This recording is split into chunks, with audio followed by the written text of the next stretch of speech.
ED CBI আসিবে, রসগোল্লা খাইবে, ঘুরিয়া বেড়াইবে, অভিনয় করিবে। আগে অভিজিতের কাছে ধাতেনি খাইয়া ছিল, এখন অমিতা সিংজির কাছে ধাতেনি খাইবে। আচ্ছা, ইডি সিবিআই যদি চুরি চামারিতে যুক্ত হয়, যদি পাল্টি খায়, ইডি সিবিআই যদি কোথায় অ্যাডজাস্ট করে নেয়, সেটিং, ডেটিং, ফিটিং, হিটিং, খেতে পাইনি, কি দুঃখ। আমি মাননীয়কে বলেছি, আপনার যদি ওই ভাইপো যদি বউ বাচ্চা যদি খেতে না পায়, আমি লোকের কাছ থেকে চাঁদা তুলে তাদের সংসারটা চালিয়ে, তাদের কবে জেল হবে? আমি বলি ইডি সিবিআই যারা কর্তা, যারা ঘুরে বেড়াচ্ছে, যাদের জন্য বলেছিলেন অভিজিৎ বাবু, আমার বেঁচে থাকাকালীন মনে হচ্ছে সমস্যার সমাধান হবে না। এত স্লো, এত ধীর গতিতে এগোয়। আমি যতদিন বাঁচিয়া থাকিব এই চৌর্যবৃত্তির সমস্যার সমাধান হইবেক না। কারণ প্রজন্মে সৌজন্যে ইডি সিবিআই বলেছিলেন। এখন অমিতা সিংজি বলছেন যে জাস্টিস ডিলে, জাস্টিস ডিনাইড, বলা হচ্ছে না? তো বলছে কতদিন, কতকাল, 33 বছর কাটবে, সুনীল গঙ্গোপাধ্যায় হইবে, আর কতদিন লাগিবে? আমি প্রতিবাদ করেছি, ধিক্কার জানিয়েছি, ইডিকেও ধিক্কার জানিয়েছি, কেন্দ্র সরকারের দিকে আঙুল তুলেছি আমি, যে কেন ইডি সিবিআই, কেন মুখ্যমন্ত্রী মমতা ব্যানার্জি রাজীব কুমারকে যখন ধরতে এসেছিল সিবিআই তখন ধর্নায় বসেছিলেন, কেন মাননীয় তার মন্ত্রী চোর, চিটিং বা ছ্যাচোর যারা তার মন্ত্রী, তার নেতা, তারা যাতে গ্রেপ্তার হয়, তার জন্য কেন তিনি ইডি এবং সিবিআই দপ্তরে ধর্ণা দিচ্ছেন না? তিনি কি সততার প্রতীক থাকতে চাইছেন না? আমি আমেরিকার উদাহরণ দিই, আমেরিকা যুক্তরাষ্ট্রের উদাহরণ দিই। পৃথিবীর যাকে জ্যাঠামশাই বলা হয়, সেখানকার যিনি প্রেসিডেন্ট তার নাম হচ্ছে বাইডেন। বাইডেনের ছেলে তিনি কি করেছেন?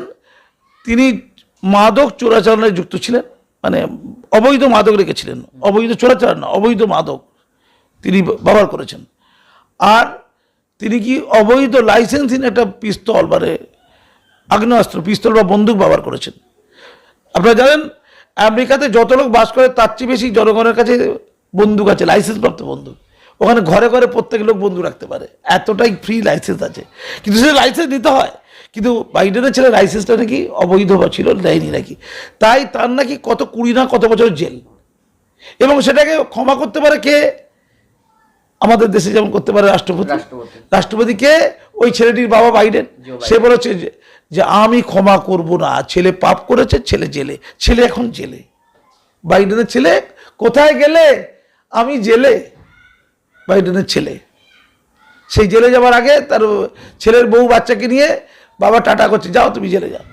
তার আগে যিনি প্রেসিডেন্ট ছিলেন ডোনাল্ড ট্রাম্প, তিনি ওই দুর্নীতি, কত ক্ষতি যদি হতোই, তার জন্য জেলে, সেও জেলে। আবার তার আগে আমাদের যিনি ছিলেন ওই ভদ্রলোক বারাক ওবামা, তার মেয়ে ওই ওয়েটারে কাজ করছিল হোটেলে, তার মেয়ে ওয়েটারে কাজ করে। আচ্ছা, আমাদের নেতা মন্ত্রীদের ছেলে মেয়েরা একটু থালা বাসন ধুতে পারে না? মেচিয়ারের কাজ হোটেলে, হোটেলে তো ভালো হতো। তো আমাদের নেতা মন্ত্রীরা কেন এত বিখ্যাত? বারাক ওবামা এত খারাপ, আমেরিকা এত খারাপ, সব বলে টলে, জ্যাঠামশাই করে, অস্ত্র ফস্ত্র কত কি আছে, মারধর করে। একটু শুনবেন, চা বেচতে হবে না আপনাকে, চটিতেও পিল লাগাতে হবে না। আপনার বাড়ির যারা আছে তারা একটু এই থালা বাসন ধোয়ার কাজটা করতে পারে তো, বারাক ওবামার মেয়ের মতো হোটেলে ওয়েটারের কাজ না। আমি তখনও প্রতিবাদ করেছি, এখনো প্রতিবাদ করছি, ঘেন্না ভারতবর্ষের ব্যবস্থা। ভারতবর্ষের যারা রাজনীতিবিদ তারা খেতে পাবে না, দেখতে চাইছি, ভাত পাবে না। দিদি বলেছেন যে সব সম্পত্তি যদি ওই নাকি কি নাম, অভিষেক না কি নাম, ওই বাড়িতে থাকে না, একই বাড়িতে থাকে, যদি ক্রোক করে না সব বাজার থেকে খাওয়াবি কি, ওর বউ বাচ্চা খাওয়াবি কি? আমি কিন্তু দুটো কথা বলেছিলাম, যে ওর বউ বাচ্চা যদি খেতে না পারে, একজন এমপির বউ বাচ্চা খেতে পারছে না, বিরাট ঘটনা না, ঐতিহাসিক ঘটনা।